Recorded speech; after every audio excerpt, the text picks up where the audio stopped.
Transacting innovation ideas. There's a lot to like about Berlin, a city swollen with culture. Anywhere that devotes a whole island to museums and galleries must have a lot to offer. Rich in recent and older history, and with plenty to entertain you, from the formal array of theatres and music venues through to the underlying scene, a defiant mix characterised by the headquarters of a pirate political movement. The perfect place to hold a conference, variety and stimulation already in the air, never mind what you might import in the way of delegates, speakers and workshops. Except that for ISPIM, the International Society for Professional Innovation Management, Berlin hasn't been the venue. Or rather it has, but thanks to a certain pandemic, it's been reduced to hosting the event online. Twice. On the plus side, there's a saving on shoe leather. No need to walk around the city, which can get a little hot and bothered in what was 30-degree heat for much of last week. But on the downside, there's no chance to explore the delights of the city. Not least, a cool beer to damp down the dust and a chance to sample its varied culinary treasures. What we got instead was food for thought. And on that front, at least, I came away well satisfied. In fact, there's almost a danger of overindulgence. In a virtual event, it really is possible to be in several places at almost the same time. And having recordings means you can go back and catch the sessions you missed. Berlin's always been a trading city. It was one of the early Hanseatic League cities, recognised as an inland port where many different vessels brought their wares to trade. And in the same way, virtual ISPIM was full of crossover possibilities between the different worlds of academe, industry, policy and consulting. And it retained that bustling market square kind of feel. Plenty of variety, people going from stall to stall, delicious and interesting smells wafting through the air, a hint of this, a sniff of that, a sense of surprise. One welcome new feature was a series of fireside chats. I'm not sure the metaphor's quite right, since the real temperatures in Europe were pretty close to high summer last week, but the spirit of the idea worked well. They offered conversations and explorations rather than keynote broadcasts, opening up interesting insights. Some key takeaways for me from this interesting trading of ideas in the innovation management world were the following. First of all, we're getting increasingly good at going round in circles, in a good way. Much of the discussion, papers, workshops and so on, was linked to sustainability and how to innovate to save the planet. For example, Alan Alexander's fireside chat with Kate Raworth, the author of Donut Economics.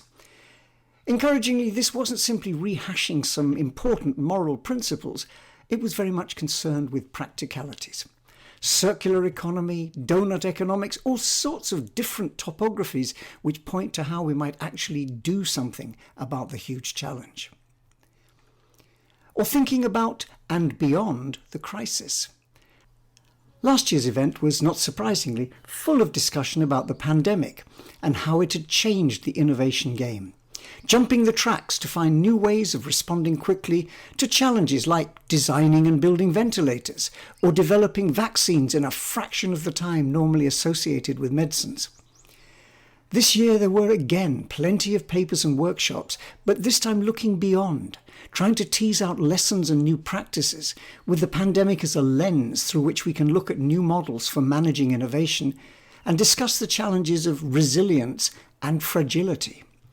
Do we simply go back to how we were, waiting for the next surprise, or do we build into our innovation systems the capacity to pick up and reconfigure?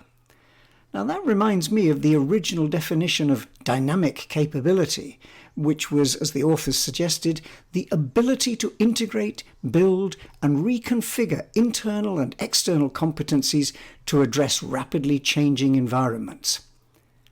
Sounds pretty useful for a time of crisis. Another area which really stood out was that dealing with DEI, diversity, equality and inclusion. Innovation thrives on diversity. It's the intersection of ideas which creates something new, and so the more differences we have, the more we increase the chances. DEI has always been important, but in the past such discussion has been a bit like that around sustainability, full of worthy sentiments, but lacking somewhat in the practical way forward. How do we build into the way we think about innovation and manage it the big questions raised by DEI? For example, a wealth of research highlights the fact that the contribution of women is not just underreported, but also actively inhibited by systems and prejudices operating at organisational and cultural levels. Tim Harford's excellent podcast piece around the Ms. Monopoly problem helps frame some of those challenges, and it was gratifying to see in ISPIM several panels, presentations and fireside chats digging deeper into this theme. Timely too. If it weren't for people like Ada Lovelace or Hedy Lamarr, we might never have had the computers or Wi-Fi to be able to carry out our virtual conferences. And it's not just across gender lines that we should look for diversity. There are plenty of other fault lines across which we might find opportunities. The interview I posted in the podcast a few weeks back around intergenerational innovation potential reminds us there's plenty there if only you can find ways to mobilize it. Another key theme was all around remixing and recombination. One of Berlin's roles as a port back in the 15th century was to transship, exchange cargoes coming in from different directions, mix them up and send them on their way again. And this kind of recombination has become a key feature of innovation life, borrowing ideas from one world to plant them in another. And it's an old favourite at ISPIM conferences. For example, Ramon Vullens has been a regular contributor, and his metaphor of being an idea DJ, helping organisations with their remixes, is a powerful one. But this year we also had some fascinating theory coming from discussions with Dave King and his colleagues talking about exaption. Now, in evolutionary biology, exaption describes the way a trait which has emerged to suit one set of challenges can be deployed to enable something else. For example, bird feathers probably emerged to help with temperature control, but they turned out to be rather useful for helping birds fly. Once again, in exploring this theme and in the other sessions around recombination, we were moving from the fascinating theory world to one of practical tools for its implementation. And one last one for me was all about vision. Changes in how we learn about innovation, creativity and entrepreneurship. This was perhaps a particular focus of mine, which took up a lot of my own watching, presenting and workshopping time. That vision label refers to one of the many projects that ISPIM is part of, linking practitioners, policymakers, researchers and teachers and coaches. In this case, exploring how the landscape of learning will change over the next decade.